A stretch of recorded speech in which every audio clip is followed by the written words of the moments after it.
Hello दोस्तों, आप सभी कैसे हैं? आई होप, मैं आशा करता हूं आप सभी लोग बहुत अच्छे होंगे। मेरे प्यारे भाई, कल हम पढ़ा रहे थे डिविजिबिलिटी रूल पर आधारित कुछ क्वेश्चन करवाए थे मैंने, और आज भी क्वेश्चन करवाएंगे। उससे कल थोड़ा हाई लेवल के क्वेश्चन होंगे। मेरे प्यारे भाइयों, आज तो पहला क्वेश्चन बोर्ड पे ये रहा, इसको पहले सॉल्व करें, फिर मेरा सॉल्यूशन देखें। आज का पहला क्वेश्चन क्या है? अगर 8947A56B1 9 से विभाज्य है, जहां B एक विषम संख्या है, A के सभी संभावित मानों का योग ज्ञात कीजिए। फर्स्ट क्वेश्चन है ये कि कोई संख्या दे रखी है 8947A56B1, ये कोई संख्या दे रखी है। इस संख्या को 9 से विभाजित करने पर जहां b एक ऑड नंबर यानी कि विषम संख्या है, तो a के सभी संभावित मानों का योग निकालना है मेरे प्यारे भाई। तो पहले हमें चेक किससे करना है? 9 से डिवाइड करना है। तो मेरे प्यारे भाई, b एक ऐसा नंबर है, ऑड नंबर है, b एक सिंगल नंबर है, तो b की जगह पे क्या क्या वैल्यू हो सकती है? b की जगह पे वो ऑड नंबर होगा, b की जगह पे क्या क्या वैल्यू हो सकती है? ऑड नंबर यानी कि 1 हो सकता, 3 हो सकता, 5 हो सकता, 7 हो सकता और 9 हो सकता। अरे यही तो सिंगल डिजिट है, इसी में से तो एक नंबर हो सकता है b का, वो कुछ भी हो सकता है। तो b की वैल्यू ये निकल आई है। तो अब हमें चेक करना है 9 से।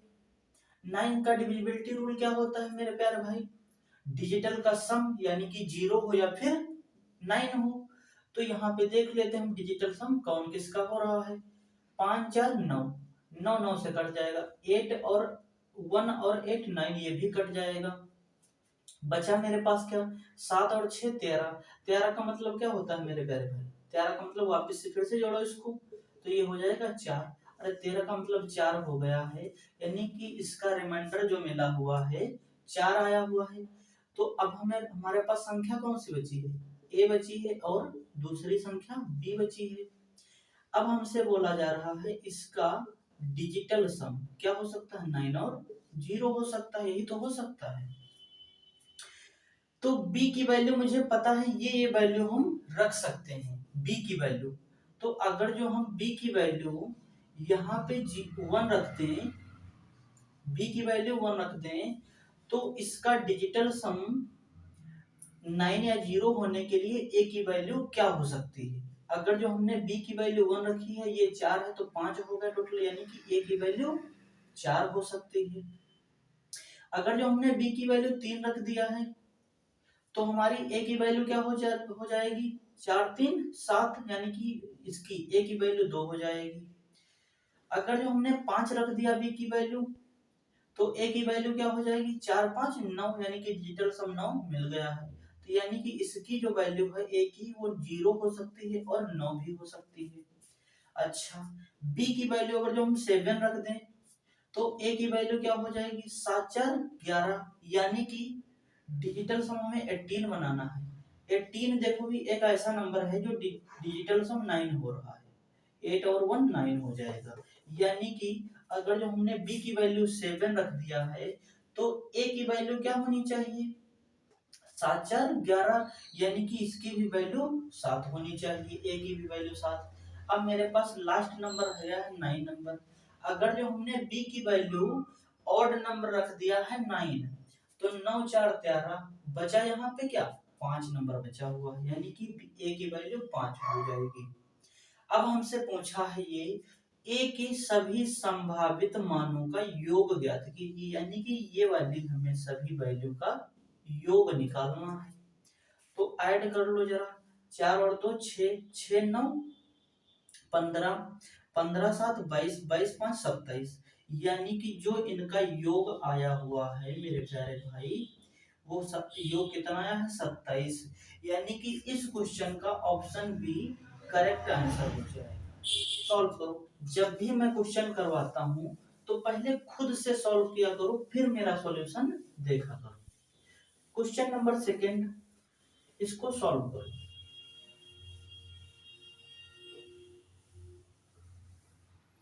क्वेश्चन सेकंड क्या है? 8976 89765A4B संख्याओं में ए और बी की कितनी जोड़ी संभव है यदि संख्या 18 से विभाजित है। मेरे प्यारे भाई क्वेश्चन सेकंड जो है वो कुछ संख्या ऐसी दे रखी है 89765A4B, ये कोई नंबर हमें दे रखा है। हमसे बोला गया है ये कि इस संख्या को 18 से विभाजित किया जाता है। इस संख्या को 18 से विभाजित किया जाए तो ए और बी की कितनी जोड़ी संभव है, जोड़े संभव हैं। 18 के मेरे प्यारे भाई ऐसे फैक्टर करना है कि वो दोनों नंबर को प्राइम हो। को प्राइम नंबर मतलब ये उसमें कुछ भी कॉमन नहीं होना चाहिए। तो 2 9 18 यानी कि 2 और 9 में कुछ भी कॉमन नहीं है एक के अलावा। अच्छा तो पहले हम 2 का रूल चेक करते हैं। 2 का रूल क्या है, लास्ट में इवन नंबर होना चाहिए। यानी कि ये मुझे पता हो गया है जो b की वैल्यू जो भी होगी वो इवन नंबर होगी। तो इवन नंबर b की वैल्यू क्या हो सकती है, यही तो हो सकती है। 0 हो सकता है, 2 हो सकता है, 4 हो सकता है, 6 और 8 हो सकता है। अरे इसके अलावा तो नहीं हो सकता है b की वैल्यू इवन, क्योंकि सिंगल डिजिट नंबर है बेटा, तो यहाँ पे सिंगल ही आएंगे सारे नंबर। अच्छा तो जब b की वैल्यू ये नंबर आ गए हैं तो हमें 9 से चेक करना है। तो 9 का डिविजिबिलिटी रूल क्या होता है, डिजिटल सम 0 हो या फिर 9 होना चाहिए। तो इस नंबर को क्या चेक करो जरा, डिजिटल सम 0 और 9 हो रहा है। 4 और 5 9, 9 9 से कट ही जाएगा और ये कितना हो जाएगा, 6 और 7 13, 13 का मतलब 4 और 4 और 8 12, 4 और 8 12, 12 का मतलब 3, यानी कि इसका जो रिमाइंडर आया हुआ है वो 3 आया हुआ है। तो हमसे बोला गया है a और b की वैल्यू कितनी संभव है, जोड़े संभव है। तो a प्लस b यानी कि a और b की मुझे वैल्यू ही नहीं पता है तो हम इसको ऐसे लिख लेंगे। इसका डिजिटल सम कितना मिलना चाहिए, 0 और 9 मिलना चाहिए। तो b की वैल्यू मुझे पता है क्या क्या हम रख सकते हैं, 0 रख सकते हैं, 2 रख सकते हैं, 4 रख सकते हैं, 6 रख सकते हैं, 8 रख सकते हैं। अगर जो हम b की वैल्यू 0 रख रहे हैं तो a की वैल्यू क्या होगी, 6 होगी, क्योंकि 6 3 9 हो जाएगा। अगर जो b की वैल्यू 2 ले रहे हैं तो a की वैल्यू क्या हो जाएगी, 4 हो जाएगी। 3 2 और 4 6, 6 3 9। और जो b की वैल्यू 4 ले रहे हैं तो a की वैल्यू क्या हो जाएगी, अगर जो b की वैल्यू 4 ले रहे हैं तो a की वैल्यू क्या हो जाएगी, 4 3 7, यानी कि इसकी वैल्यू 2 हो जाएगी। अगर जो मेरे प्यारे भाई, मेरे प्यारे दोस्तों b की वैल्यू 6 ले रहे हैं तो a की वैल्यू हमारे पास क्या हो सकती है, 0 हो सकती है, 9 हो सकती है। क्यों, क्योंकि 6 और 3 9 होता है, यानी कि डिजिटल सम 9 हो गया और 9 डिजिटल सम में 0 भी होता है और 9 भी होता है। अगला नंबर रख रहे हैं 8। अगर जो b की वैल्यू हमने 8 रख दिया है तो 8 और 3 11, 11 में यहाँ पे वैल्यू क्या रख दें, यानी कि यहाँ पे वैल्यू हम 7 रख देंगे, इसकी वैल्यू हम क्या रख देंगे, 7 रख देंगे, तभी तो हो जाएगा 18 और 18 का डिजिटल सम मुझे 9 मिल जाता है। तो ये मेरे प्यारे भाई कितने जोड़े पॉसिबल हो गए हैं। हमसे क्या बोला गया था कि a और b की कितनी जोड़ी संभव है यदि 18 से विभाजित है। तो जोड़ी देख लो कितनी संभव है, 1 हो गया, 2 हो गया, 3 हो गया, 4 हो गया, 5 हो गया और ये जोड़ी 6 हो गई। यानी कि 6 पेयर ऐसे हैं जो 18 से डिवाइड हो जाएंगे और a और b की वैल्यू अलग अलग रखने पर। तो इस क्वेश्चन का option number C correct answer हो जाएगा। क्वेश्चन नंबर 3 क्या है, एक से लेकर 97 अंकों की संख्या, यानी कि 1 से लेकर कुछ संख्याएं ऐसी लिखी गई हैं, 97 अंकों की संख्या 16 से विभाजित होने पर शेषफल ज्ञात कीजिए। यानी कि कोई मेरे पास मेरे भाई संख्या दे रखी है, वो ऐसी कुछ संख्या है 1 2 3 4 5 6 7 8 9, 9 तक संख्याएं ऐसी दे रखी हैं ये 9 नंबर दे रखे हैं, ठीक है। और इसके बाद में दे रखा नंबर 10, 11, 12, 11, 14, 15, 16, ऐसे ही नंबर दे रखे हैं। और अंक कितने लिखे गए हैं? 97 अंक लिखे गए हैं, 97 अंक लिखे गए हैं। अब हम आपसे पूछ रहे हैं, इसको 16 से विभाजित करने पर लास्ट के, यानी कि लास्ट में हमें 16 से विभाजित करने का मतलब क्या, लास्ट के 4 डिजिट मुझे पता होना चाहिए। तो इस अंक के जरा लास्ट के मुझे 4 अंक बता दो कि लास्ट के अंक 97 और यहाँ पे 96 होगा। नहीं मेरे प्यारे भाई, ये अंक दे रखे हैं, ये अंक दे रखे हैं। जैसे हमने कोई संख्या लिख दिया 3, 5, 6, 7, 8, 9, ये हमने अंक लिख दिया। इसके लास्ट के डिजिट क्या है? 6, 7, 8, 9, ये लास्ट के डिजिट है। तो ये लास्ट के डिजिट मुझे पता करना है। ये जो इस संख्या को हमें लिखने में जो जितने हम अंक यूज किए हैं, कितने अंक हैं? 6 अंक हैं। तो इस संख्या के 6 अंक हैं।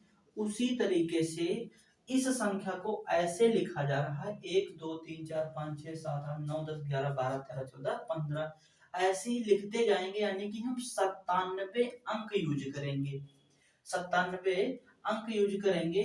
तो हमसे बोला जा रहा है कि इसको 16 से डिवाइड करने पर इसका रिमाइंडर बताओ जरा। तो इस संख्या में एक पहले बात बताओ मेरे प्यारे भाई, ये जो 9 के बाद जो भी हम नंबर लिख रहे हैं, ये नंबर क्या है? 2-2 डिजिट के हैं ना। 9 के बाद ये हमारे डिजिट हैं, और 9 के बाद कोई डिजिट नहीं रहता, वो संख्या हो जाती है मेरे प्यारे भाई। डिजिट तो हम एक अंक को बोलते हैं, संख्या हो जाएगी, 10 हो जाएगी, ये 11 हो जाएगा, 12 हो जाएगा। इसी तरीके से हमारे पास 97 हमने अंक यूज किए हैं इस संख्या को लिखने के लिए। जब हमने 97 अंक यूज किए हैं इस संख्या को लिखने के लिए, तो मेरे प्यारे भाई ये अंक कितने हैं? ये सभी 2-2 अंक के नंबर हैं। इधर 10 के बाद सारे 2-2 नंबर के अंक मिलेंगे। तो ये जो सिंगल नंबर है मेरे प्यारे भाई, ये कितने हैं? सिंगल अंक 9 जो है वो सिंगल अंक है, 9 जो है वो सिंगल अंक है। तो अगर जो हम आपसे पूछूं कि संख्याएं कितनी हैं, डिजिट कितने हैं, टोटल डिजिट कितने हैं, तो मेरे प्यारे भाई इस 97 से 9 अगर जो हम माइनस कर दें तो कितना बचेगा? 88 बचेगा। 88 ये अंक कैसे हैं? जो संख्याएं हैं, ये क्या है? अंक हैं, डिजिट हैं।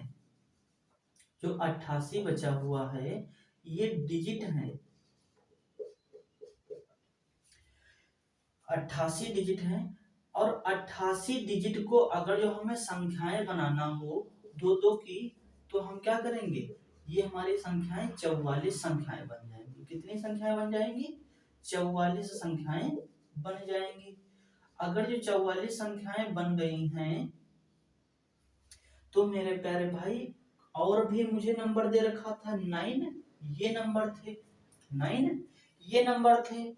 तो जरा हम इस 9 को भी इसमें ऐड कर लेंगे, तो टोटल मेरे पास संख्याएं कितनी हो जाएंगी? 53 हो जाएंगी। टोटल संख्याएं कितनी हो जाएंगी? 53 हो जाएंगी। यानी कि हम कह सकते हैं कि इस जो डिजिट को हम लिखने में संख्याओं को यूज किए हैं, वो संख्याएं कितनी हैं? लास्ट का जो भी डिजिट होगा वो कितना होगा? 53 होगा। इस डिजिट को जब हम लिखे हैं तो लास्ट में जो भी अंक होगा वो 53 होगा, इसके पहले 52 होगा और इसके पहले 51 होगा। यानी कि इसके भी पहले 51 के पहले 50 होगा। आप अपने कॉपी में चाहे तो लिख के देखिए, 1 से लेकर 53 नंबर तक ऐसी संख्याएं लिखते रहो। उसमें देखो टोटल हम डिजिट कितने यूज किए होंगे? 97 अंक यूज किए होंगे, ठीक है। तो अब हमें क्या करना है? इस संख्या को लास्ट में यानी कि 16 से डिवाइड करने पर, 16 का मतलब क्या है? लास्ट के 4 डिजिट कटने चाहिए, किससे? 16 से। तो मेरे प्यारे भाई लास्ट के हम 4 डिजिट को डिवाइड करते हैं जरा। 16 16 48 बचा कितना? 4। 16 दूनी 32 बचा कितना? 13। 133 हो गया। 16 8 128 यानी कि रिमाइंडर कितना बचा है? 5 बचा हुआ है। मेरे प्यारे भाई यही इस क्वेश्चन का आंसर हो जाएगा। ऑप्शन नंबर ए इस क्वेश्चन का करेक्ट आंसर हो जाएगा। आई होप ये आपको क्वेश्चन बहुत अच्छे से समझ में आया होगा। तो मित्रों बढ़ते हैं नेक्स्ट क्वेश्चन पे। Question number 4। आज का क्वेश्चन नंबर 4 क्या है?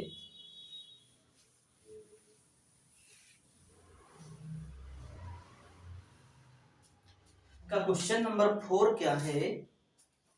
अगर संख्या 59A44B 36 विभाज्य है, 36 से विभाज्य है, तो A प्लस B का अधिकतम मान होगा। क्वेश्चन 4 है, कोई संख्या दे रखी है 59A44B, इस संख्या को 36 से डिवाइड किया जाता है। 36 के ऐसे फैक्टर करो जो को प्राइम नंबर हो, यानी कि 9 × 36 ये को प्राइम नंबर, यानी कि इसमें कुछ भी कॉमन नहीं है और ये नंबर कैसे हैं? दोनों को प्राइम हैं। तो इस संख्या को 36 से डिवाइड करने पर हमसे पूछा गया है a प्लस बी का अधिकतम मान क्या होगा, a प्लस बी का मैक्सिमम मान क्या होगा, मैक्सिमम वैल्यू क्या होगी। तो पहले हम चेक करते हैं 4 से। 4 का डिविजिबिलिटी रूल क्या है मेरे प्यारे भाई? 4 का डिविजिबिलिटी रूल ये है, लास्ट में 2 डिजिट कटने चाहिए, लास्ट के 2 डिजिट। तो b की जगह पे क्या हो सकता है? b की जगह पे मेरे प्यारे भाई अगर जो हम इसको 4 से डिवाइड करेंगे तो b की जगह पे अगर जो 0 रख देंगे तो क्या 4 से डिवाइड होगा? 40 है, हाँ हो जाएगा। यानी कि जो b की वैल्यू है वो 4 आ गई है मेरे प्यारे भाई, सॉरी 0 आ गई है। अगर जो b की वैल्यू 1 रख लें 41, 41 क्या 4 से डिवाइड होगा? नहीं होगा। 2 रख लें 42 हो जाएगा? नहीं होगा। 3 रख लें 43 हो जाएगा? नहीं होगा। मेरे प्यारे भाई b की जगह पे 4 रख लेंगे 44 हो जाएगा। 44 4 से डिवाइड हो जाएगा, यानी कि 4 से डिवाइड हो जाएगा। और b की जगह पे क्या रख सकते हैं? 5 रखेंगे 45 नहीं होगा। 6 रखेंगे 46 नहीं होगा डिवाइड। 7 रखेंगे तब भी नहीं होगा। 8 रख लेंगे b की जगह पे, अब ये डिवाइड हो जाएगा इससे, यानी कि जो b की वैल्यू है वो टोटल पॉसिबल वैल्यू 048 आई है। अब 9 से चेक करते हैं। 9 का डिविजिबिलिटी रूल क्या है? डिजिटल सम होना चाहिए। 4 5 9, 9 9 से कट ही जाएगा। बचा क्या मेरे पास? 4 बचा, मेरे पास क्या है? 4 बचा हुआ है। और मेरे पास संख्या क्या है? a है और b है। इसका डिजिटल सम क्या होना चाहिए? 0 हो या फिर 9 हो, यही तो हो सकता है। और b की मुझे पॉसिबिलिटीज वैल्यू पता हो गई क्या क्या हो सकती हैं। b की वैल्यू 0 रख सकते हैं, 4 रख सकते हैं, 8 रख सकते हैं। तो अगर जो b की वैल्यू 0 रख रहे हैं तो a की वैल्यू क्या हो जाएगी? a की वैल्यू 5 हो जाएगी मेरे प्यारे भाई, क्योंकि 4 5 9 हो जाएगा, यानी कि डिजिटल सम 9 हो जाएगा। अगर जो b की वैल्यू 4 ले रहे हैं तो a की वैल्यू क्या हो जाएगी? 4 4 8, यानी कि a की जगह पे 1 रख सकते हैं। ओके। अगर जो b की वैल्यू 8 ले रहे हैं मेरे प्यारे भाई तो a की वैल्यू क्या हो जाएगी? 8 4 12, 12 का मतलब यहाँ पे 12, यानी कि हम इसकी वैल्यू क्या ले सकते हैं? 8 4 12 6 ले सकते हैं। a की वैल्यू 6 ले सकते हैं। और हमसे पूछा क्या गया है a प्लस b की मैक्सिमम वैल्यू क्या होगी? मैक्सिमम, ये तो मेरे प्यारे भाई छोटी ही वैल्यू हैं इन सभी से, यानी कि मैक्सिमम वैल्यू मेरे पास क्या आई है? ये वैल्यू आई है। ये a हो गया और ये b हो गया, यानी कि हमसे पूछा क्या है? a प्लस b की वैल्यू पूछा है। तो a हमारा 6 है और प्लस b हमारा 8 है। तो यानी कि इसको ऐड करो जरा, 8 और 6 कितना हो जाएगा, 14 हो जाएगा। यानी कि इस क्वेश्चन का option number C correct answer हो जाएगा मेरे प्यारे। तो बढ़ते हैं नेक्स्ट क्वेश्चन पे, और नेक्स्ट क्वेश्चन है आज का, ये इस क्लास का लास्ट क्वेश्चन है, क्वेश्चन नंबर 5। इस क्वेश्चन को अटेम्प्ट करो खुद से पहले, फिर मेरा सॉल्यूशन देखो। क्वेश्चन नंबर 5, क्वेश्चन 5 क्या है, यदि 11 अंकों की संख्या 5 6 7 8 x 4 3 2 6 7 y 72 से विभाज्य है, तो 5x प्लस 8y का मान है। 5x प्लस 8y की वैल्यू हमें निकालना है, इसका मान हमें निकालना है मेरे प्यारे भाई। कितने अंकों की संख्या है, 11 अंकों की संख्या है। कौन सी संख्या है वो, 5 6 7 8 x 4 3 2 6 7 y, ये हमें नंबर दे रखा है। इस नंबर को 72 से विभाजित करने पर हमें इस वैल्यू की x और y की वैल्यू मेन चीज मुझे निकालना है। तो मेरे प्यारे भाई 72 का डिविजिबिलिटी रूल तो मैंने पढ़ाया नहीं है, तो 72 को मेरे प्यारे भाई क्या कर लो आप, ऐसे नंबरों में फैक्टर करो जो नंबर को प्राइम हो, जिस मतलब कुछ भी कॉमन ना हो। तो 9 8 72, यानी कि इस नंबर में एक के अलावा कुछ भी कॉमन ना हो, या फिर बोलो जिसका HCF 1 हो। तो मेरे प्यारे भाई 8 से हम चेक करने के लिए इस डिजिट को 8 से चेक करने के लिए क्या क्या हम वैल्यू पॉसिबिलिटी रख सकते हैं। तो पहले हम 8 से चेक करेंगे, 8 से डिवाइड करो, और 8 का रूल क्या होता है, लास्ट के 3 डिजिट 8 से कटना चाहिए। तो लास्ट के 3 डिजिट क्या है मेरे प्यारे भाई, लास्ट के 3 डिजिट क्या है, 6 7 y, 6 7 y, लास्ट के 3 यही तो डिजिट हैं। तो जरा इसको 8 से डिवाइड करो, 8 8 64, कितना बचा, 3 बचा हुआ है, 3 बचा हुआ है। तो y की जगह पे हम क्या रख सकते हैं, y की जगह पे मेरे प्यारे भाई अगर जो हम 0 रखेंगे तो क्या 30 से डिवाइड होगा, 8 से 30 डिवाइड होगा, नहीं होगा। 1 रखेंगे 31 भी नहीं होगा। तो मेरे प्यारे भाई हम y की जगह पे 2 रख देंगे, और 8 से ये डिवाइड हो जाएगा, 8 चौके 32 हो जाएगा। यानी कि y की जगह पे जो वैल्यू होगी वो क्या होगी, 2 होगी y की जगह पे वैल्यू। y की वैल्यू हमने कितनी निकाल ली है, 2 निकाल लिया है। जब हमने y की वैल्यू 2 निकाल लिया है तो 9 से चेक करेंगे। 9 का डिविजिबिलिटी रूल क्या होता है, डिजिटल सम 9 या 0 होना चाहिए। तो मेरे प्यारे भाई अब हम इसका डिजिटल सम निकालते हैं, 5 और 4 9 हो जाएगा, यानी कि कट जाएगा। 3 और 6 9 हो जाएगा, 7 और 2 9 हो जाएगा, ये भी कट जाएगा। बचा मेरे पास क्या है, 7 और 6 13, 13 का मतलब 4, और 4 और 8 12, 12 का मतलब 3, 12 का मतलब 3 हो गया, और 3 और 2 5 हो गया मेरे प्यारे भाई। इसका मतलब 5 आ गया है, ये कितना आ गया है, 5 आ गया है। तो हम मेरे प्यारे भाई मेरे पास संख्या कौन सी बची है, x बची हुई है, सिर्फ ओनली संख्या कौन सी बची है, x। और इसका डिजिटल सम क्या मिलना चाहिए, 0 या 9 मिलना चाहिए। तो मेरे प्यारे भाई इस हम x की जगह पे क्या रख दें कि मेरा डिजिटल सम 9 बन जाए। तो मेरे प्यारे भाई 4 रख देंगे, यहाँ पे 4 और 5 9 हो जाएगा। यानी कि x की जगह पे मेरी संख्या 4 के अलावा कुछ भी नहीं हो सकती है। तो x की वैल्यू 4 निकल आई, y की वैल्यू 2 निकल आई थी। तो वैल्यू पुट करा दो, x की जगह पे हम 4 रख देंगे, y की जगह पे 2 रख देंगे, 4 पंचे 20 हो जाएगा, और प्लस का 8 दूनी 16 हो जाएगा। इसका रूट है चढ़ा, इसका रूट कर देंगे, तो ये कितना हो जाएगा 20 16 36 हो जाएगा और 36 का मेरे प्यारे भाई रूट कितना निकलता है 6 निकलता है। तो यही इस क्वेश्चन का option number B correct answer हो जाएगा मेरे प्यारे भाई। तो आज की क्लास कैसी लगी मित्रों कमेंट करके जरूर बताएं और इस क्लास को शेयर करें ज्यादा से ज्यादा। इससे क्या होता है मुझे हौसला बढ़ता है और भी वीडियो बनाने का। तो मित्रों और मिलते हैं आपसे नेक्स्ट क्लास में। That's all by today. Thank you bye bye take care.